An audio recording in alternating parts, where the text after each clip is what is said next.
여러분, 최근에 집 근처 주유소 한번 가보셨습니까? 어제 퇴근길에 분명 미터당 1,700원대였던 가격표가 오늘 아침에 보니 1,900원을 훌쩍 넘어가 있습니다. 아니, 하룻밤 사이에 무슨 일이 일어난 거지? 싶은 그 당혹스러운 기분 말입니다.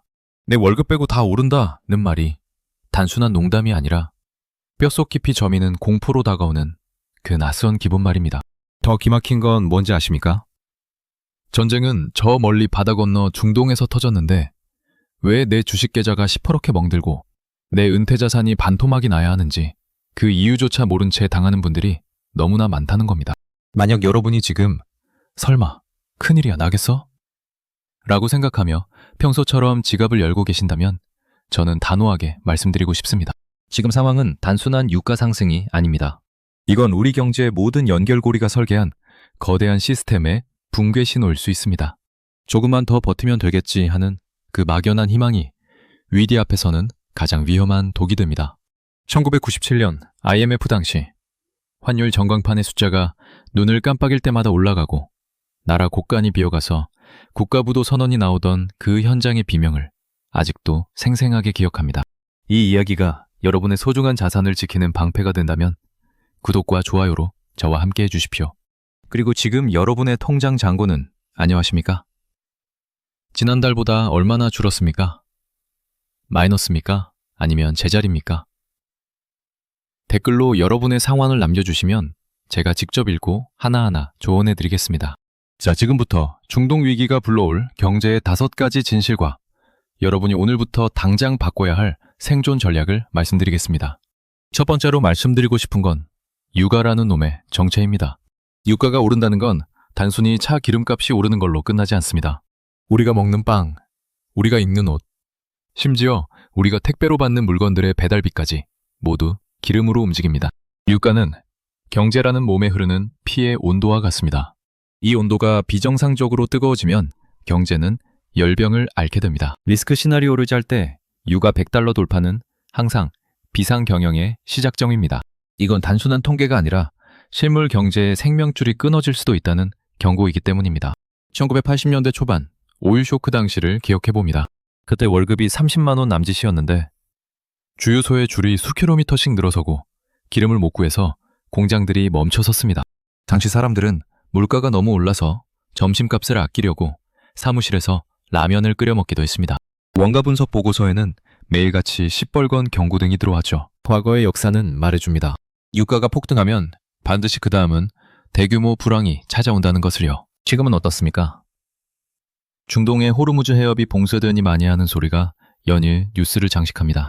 이곳은 전 세계 석유의 20%가 지나가는 좁은 골목입니다. 식당을 운영하시는 분은 식재료 운송비가 오르고 식용유며 설탕이며 안 오르는 게 없다며 한숨을 내쉬더군요. 손님은 줄어드는데 원가는 30% 넘게 뛰었으니 팔아도 남는 게 없다는 겁니다. 또 택배배 등 화물 운송을 하시는 분들은 유류비로 월 100만 원 넘게 지출이 늘어 그만큼 월급이 작아지고 있습니다.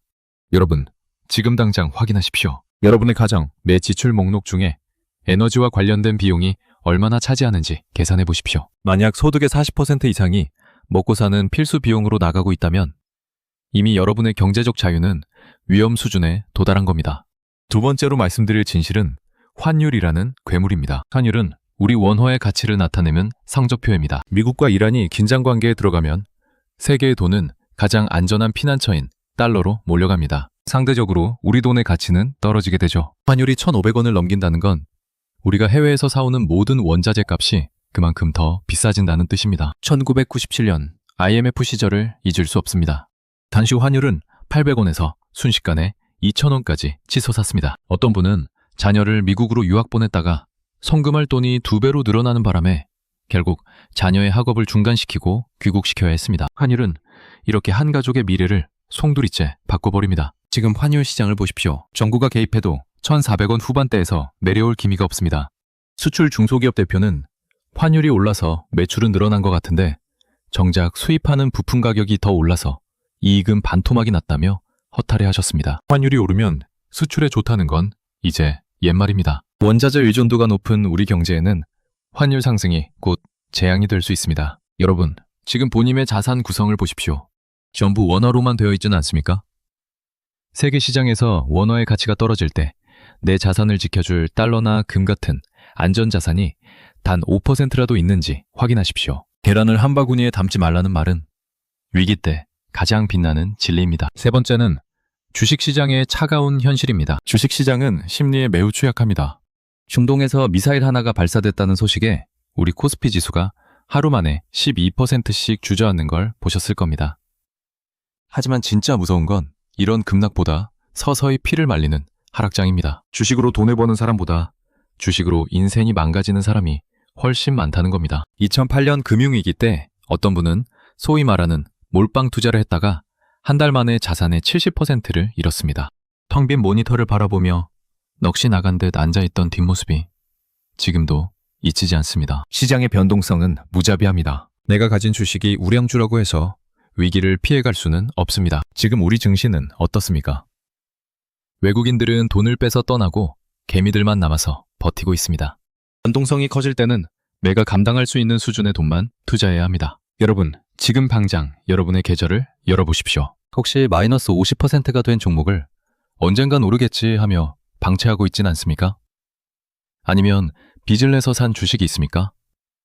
있다면 냉정하게 판단해야 합니다. 하락장에서는 현금을 들고 있는 것이 가장 훌륭한 투자입니다. 네 번째는 금리의 역습입니다. 유가가 올라 물가가 뛰면 중앙은행은 금리를 올릴 수밖에 없습니다. 돈줄을 죄어서 소비를 줄이겠다는 거죠. 금리가 올라간다는 건 내가 갚아야 할 이자가 늘어난다는 뜻입니다. 금리는 경제의 중력과 같습니다. 중력이 강해지면 몸집이 무거운 사람, 즉 빚이 많은 사람부터 쓰러집니다. 1997년 IMF 당시 금리가 20%까지 치솟았던 걸 기억하십니까? 집을 담보로 대출받았던 분들은 매달 내야 하는 이자가 월급보다 많아지는 기막힌 상황에 놓였습니다. 빚은 위기의 순간에 내 목을 조르는 가장 잔인한 올가미가 됩니다. 지금 가계부채가 1,900조 원을 넘었습니다. 어느 30대 직장인은 영끌로 집을 샀는데 금리가 오르면서 매달 이자만 250만 원을 낸다고 합니다. 월급 350만 원 중에 이자 떼고 생활비 하면 남는 게 없어서 결혼도 포기했다고 하더군요. 이것이 바로 고금리가 파괴하는 평범한 사람들의 삶입니다. 여러분, 지금 당장 여러분의 부채 상환 계획을 세우십시오. 금리가 더 오를 것을 대비해서 변동금리를 고정금리로 갈아탈 수 있는지, 아니면 불필요한 지출을 줄여 원금을 단 100만 원이라도 더 갚을 수 있는지 확인하십시오. 위기 때는 빚이 없는 사람이 왕입니다.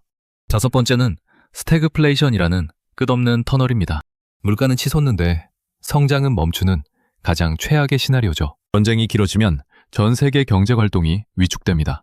기업은 신규 채용을 중단하고 구조조정을 시작합니다. 기업이 가장 먼저 하는 일이 바로 인건비 절감이기 때문입니다. IMF 시절 거리에는 양복 입은 실직자들이 가득했습니다. 멀쩡한 대기업 부장도 정리해고 명단에 이름이 올라 짐을 싸며 앞으로 어떻게 사냐고 한탄했었습니다. 위기는 거창한 숫자가 아니라 우리 이웃의 눈물로 다가옵니다. 지금 우리 경제를 보십시오. 잠재 성장률은 떨어지고 물가는 잡히지 않습니다. 자영업자들은 이미 한계 상황입니다. 이것이 바로 스태그플레이션의 징조입니다. 여러분, 지금 당장 여러분의 직업적 경쟁력을 점검하십시오. 만약 매일 당장 회사에서 나가게 된다면, 혹은 장사를 접게 된다면 그 다음 대안이 있습니까? 최소한 6개월은 버틸 수 있는 비상현금을 확보해 두어야 합니다. 자, 그렇다면 우리는 이 거대한 폭풍 속에서 어떻게 살아남아야 할까요? 제가 35년간 금융 현장에서 보고 배운 3가지 전략을 말씀드리겠습니다. 첫 번째로 말씀드리고 싶은 건 빚 다이어트입니다. 빚이 있으면 위기 때 절대 이길 수 없습니다. 1997년 IMF 때 살아남은 사람들은 특별한 비법이 있었던 게 아닙니다. 단지 빚이 없었을 뿐입니다. 평범한 직장인이었는데 위기징후를 느끼고 3년간 타던 중형차를 팔고 보험을 정리해서 대출금 4천만 원을 갚았습니다. 주변에선 유난 떤다고 비웃었지만 1년 뒤 금리가 폭등할 때 그분만 웃을 수 있었습니다. 여러분, 안 쓰는 신용카드 당장 가위로 자르십시오. 한 달에 5만 원, 10만 원이라도 좋으니 원금을 줄여나가십시오. 두 번째로 말씀드리고 싶은 건 현금 확보입니다. 위기는 기회의 다른 이름이기도 합니다. 모두가 공포에 질려 우량한 자산을 헐값에 던질 때 그 자산을 주는 사람은 현금을 들고 있는 사람입니다. 한 자산가는 2008년 금융위기 때 모두가 주식을 팔고 도망칠 때 현금으로 강남의 꼬마 빌딩을 샀습니다. 지금 당장 예비비를 만드십시오. 불필요한 외식 줄이고 구독 서비스 정리하고 옷 사는 돈 아껴서 현금을 차곡차곡 모으십시오. 그 현금이 위기 때는 여러분을 지켜주는 가장 튼튼한 성벽이 될 것입니다. 세 번째로 말씀드리고 싶은 건 경제의 눈을 기르는 겁니다. 뉴스를 보되 행간을 읽으십시오. 중동의 분쟁이 왜 우리나라 기름값과 연결되는지, 금리가 왜 내 대출이자를 올리는지 스스로 설명할 줄 알아야 합니다. 내 소중한 돈을 남의 입에 맡기지 마십시오. 매일 경제신문을 읽고 숫자가 말하는 진실을 파악하십시오. 아는 만큼 두려움은 줄어들고 아는 만큼 기회는 보입니다. 다시 한번 말씀드립니다. 중동 전쟁이 제2의 IMF가 될지 아니면 단순한 병동성으로 끝날지는 아무도 장담할 수 없습니다. 하지만 한 가지 확실한 건 위기는 예고 없이 찾아오지 않는다는 겁니다. 징후는 이미 도처에 널려 있습니다. 1997년 IMF 당시 살아남은 사람들은 특별한 사람이 아니었습니다. 그들은 단지 설마라고 말하지 않고 준비라고 말했던 사람들이었습니다. 빚을 줄였고 현금을 모았고 최악의 시나리오를 대비했습니다. 반대로 무너진 사람들은 나라가 설마 망하겠어? 라며 안일하게 대처했던 사람들이었습니다. 오늘 제 이야기를 듣는 여러분은 이제 선택의 갈림길에 서 있습니다. 별일 없겠지? 하며 매일도 똑같이 사시겠습니까? 아니면 오늘부터라도 단단히 마음을 먹고 준비하시겠습니까? 내일 아침부터 작은 행동 하나만 바꿔보십시오. 먼저 여러분의 통장 내역을 출력해서 내가 가진 빚이 얼마인지 정확한 숫자로 적어보십시오. 그리고 이번 달에 줄일 수 있는 고정지출 3가지만 정해서 바로 실행하십시오. 그 작은 변화가 앞으로 닥칠지도 모를 거대한 경제의 파도에서 여러분과 여러분의 가족을 구하는 유일한 길이 될 것입니다. 위기는 준비된 사람에게는 가장 큰 도약의 발판이 된다는 것을 잊지 마시길 바랍니다. 끝까지